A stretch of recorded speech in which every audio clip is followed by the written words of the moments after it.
Most people know how this story ends: a royal banquet, a young girl dancing, a king making a promise he should never have made, and a prophet's head carried into the room on a platter, as if truth itself could be served like a trophy. That is the version most people carry. That is the version that gets remembered. But that ending did not happen in one night. It was built piece by piece, inside a palace already rotting from the inside. And at the center of it all was a woman most people dismiss as simply wicked.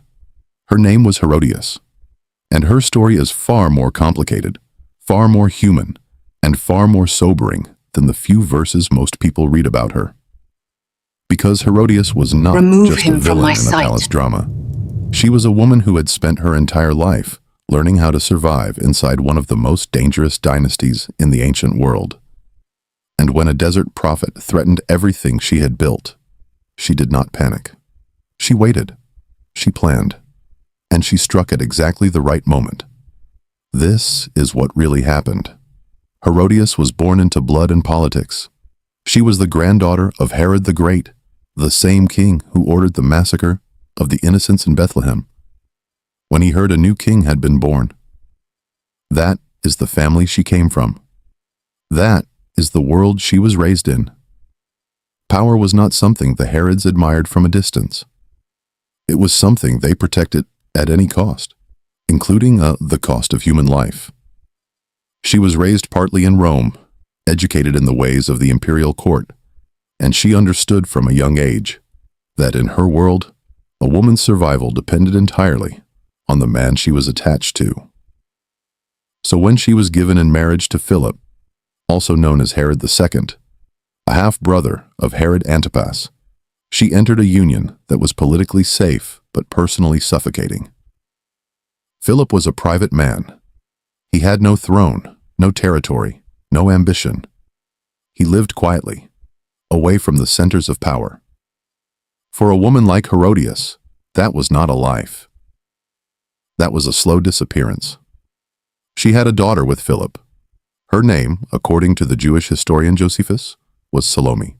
And for a time, Herodias lived in that quiet, powerless household. But she was watching. She was always watching. Then Herod Antipas came to visit. Herod Antipas was the tetrarch of Galilee and Perea, a man with real authority, real territory, and real proximity to Roman power. When he visited his half-brother Philip's home, he met Herodias, and something shifted. Whether it was mutual attraction, political calculation, or both, the result was the same. Together we will prevail. My heart is with you. And mine with you always. Let us face tomorrow together. Herod Antipas wanted her. Herodias, My king, we must speak. I am listening. And Herodias agreed to leave Philip and marry him while Philip was still alive. This was not a gray area under Jewish law. Leviticus 18:16 is direct. You shall not uncover the nakedness of your brother's wife. Leviticus 20:21 goes further, calling such a union impurity. Herodias was not an innocent party swept away by a powerful man's desire. She made a choice. She chose the throne over the law. She chose ambition over covenant. And she walked into that palace knowing exactly what she was doing. Jesus himself, in the Gospel of Mark, addresses this kind of union plainly. In Mark 10:11 and 12, Hear the law of God. Whoever divorces his wife and marries another commits adultery against her, and if she divorces her husband and marries another, she commits adultery. This is God's unchanging word. the law John would later invoke against Herod and Herodias was not a technicality. It was the same moral standard Jesus taught to everyone, and that is exactly where John the Baptist enters the story. John was not a palace insider. He was not a diplomat. He was not the kind of man who softened his words to protect his position. He was a desert prophet, the voice crying in the wilderness that Isaiah had spoken of centuries before. In Luke 3:4, the evangelist quotes Isaiah directly, a voice of one calling in the desert. Prepare the way of the Lord. Make straight his paths. John's entire purpose was to confront what was crooked. and the marriage of Herod Antipas and Herodias was crooked. So John said it, publicly, plainly. In Mark 6:18, the text records his exact words. It is not lawful for you to have your brother's wife. He did not whisper this in a private audience. He declared it. And in a culture where a ruler's honor was everything, where public shame could unravel political authority, those words were not just offensive. They were dangerous. For Herod, John's words were disturbing, but fascinating. Mark 6:20 tells us something remarkable. Herod feared John. John, why do you defy me? I speak the truth of God. You test my patience. Knowing he was a righteous and holy man, and he kept him safe. He even liked listening to John, though it left him greatly perplexed. There is something almost tragic about that detail. Herod knew the truth. He could hear it. He just could not bring himself to obey it. For Herodias, there was no such ambivalence. She hated John. John has been mentioned again. John, his insolence will not be tolerated. Not because he was wrong, but because he was right. Every time John spoke, he reminded the public that her marriage was illegitimate, that her position in the palace was built on a violation of God's law, that the life she had fought so hard to secure was, in the eyes of the law and the people, a scandal. She could not argue with him. She could not discredit him. So she decided to destroy him. She pushed Herod to have John arrested, and Herod complied, imprisoning John at the fortress of Machaerus, a remote stronghold east of the Dead Sea. But imprisonment was not enough for Herodias. She wanted him dead, and Herod would not give her that.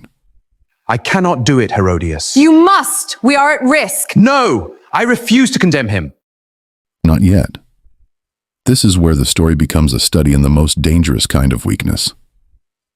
Herod was not a cruel man by nature. He was a compromised one. He knew John was innocent. He knew John was holy. But he also knew that killing John would cost him politically, and that protecting John was costing him domestically. He was caught between his conscience and his comfort. And men caught in that place rarely choose well. Proverbs 29:25 says the fear of man lays a snare. Herod was caught in exactly that snare. Not the fear of God, the fear of what people would think, the fear of losing face. And that fear would eventually cost John his life. The moment came at Herod's birthday feast. He had gathered his nobles, his military commanders, the leading men of Galilee. It was a night of wine and celebration, and the kind of pride that makes men say things they cannot take back. Salome, the daughter of Herodias, came in and danced, and whatever that dance was, it moved Herod in a way that loosened his judgment completely. He made an oath in front of all his guests. Ask me for whatever you wish, up to half my kingdom. Salome went to her mother, and Herodias did not hesitate. She had been waiting for this moment. She had been patient through the arrest, through the imprisonment, through every day that John's voice still carried weight in the public imagination.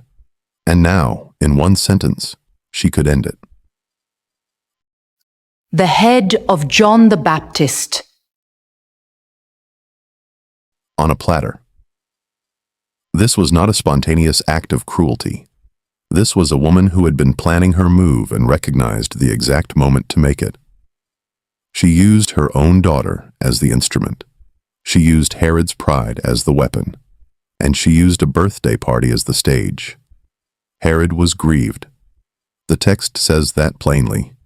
He did not want this, but he had made his oath in front of witnesses, and in that culture, breaking an oath publicly was a humiliation he could not survive. So he sent the executioner to Machaerus, and John was beheaded in prison. His disciples came, took his body, and buried it. Then they went and told Jesus. Master, we bring grave news. John the Baptist is dead. John is gone? How? Matthew 14:13 records what happened next. When Jesus heard what had happened, he withdrew by boat privately to a solitary place. Even Jesus needed to grieve. Even the Son of God paused when he heard that his cousin, the one who had baptized him in the Jordan, the one who had leaped in the womb at the sound of Mary's voice, was gone. There is something deeply human in that moment, and something deeply sacred. The death of John the Baptist was not just a political execution, it was a foreshadowing.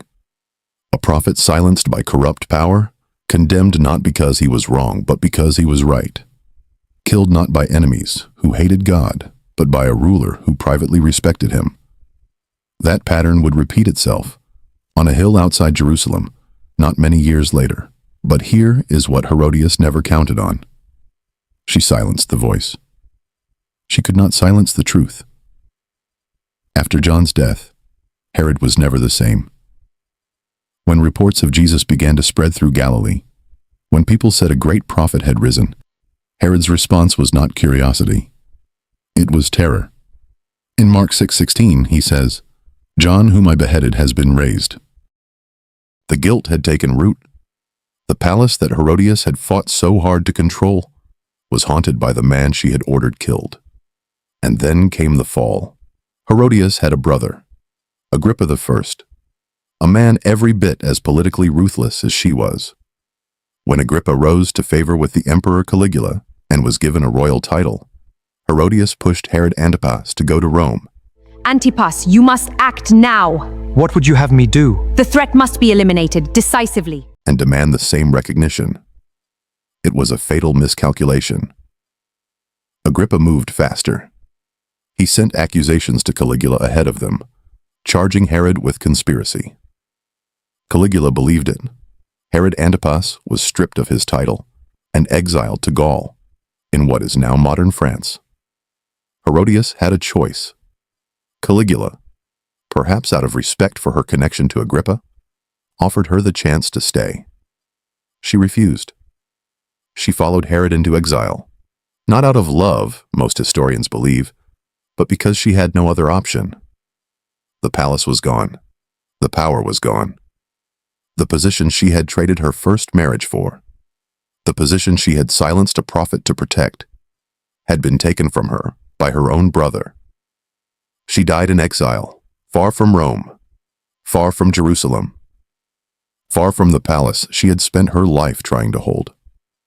Mary, the mother of Jesus, had spoken of this kind of ending long before it happened. In the Magnificat, recorded in Luke 1:52, she sang, He has thrown down the rulers from their thrones, but lifted up the lowly. Those words were spoken while John the Baptist was still in the womb. They were already a prophecy over every house that would choose power over truth. Herodias chose power. She got it, and then she watched it dissolve. The church remembers John the Baptist with 2 feast days. June 24th marks his birth, one of only 3 birthdays the church celebrates in the entire liturgical year, alongside Jesus and Mary. August 29th marks his martyrdom. He is honored as the last of the great prophets, the one who stood at the threshold between the Old Covenant and the New, and who paid for that witness with his life. He is, in the tradition of the church, the first martyr for the sanctity of marriage. That is not a small thing. In a world that still struggles with the same questions of power, fidelity, and moral courage, John's death still speaks, because every generation has a Herod. Someone who hears the truth, knows it is true, and chooses comfort over courage. Someone who is not evil by nature, but becomes complicit in evil by silence and compromise. And every generation has a Herodias, someone who cannot tolerate the voice that names what they have done, someone who will go to extraordinary lengths to make that voice stop.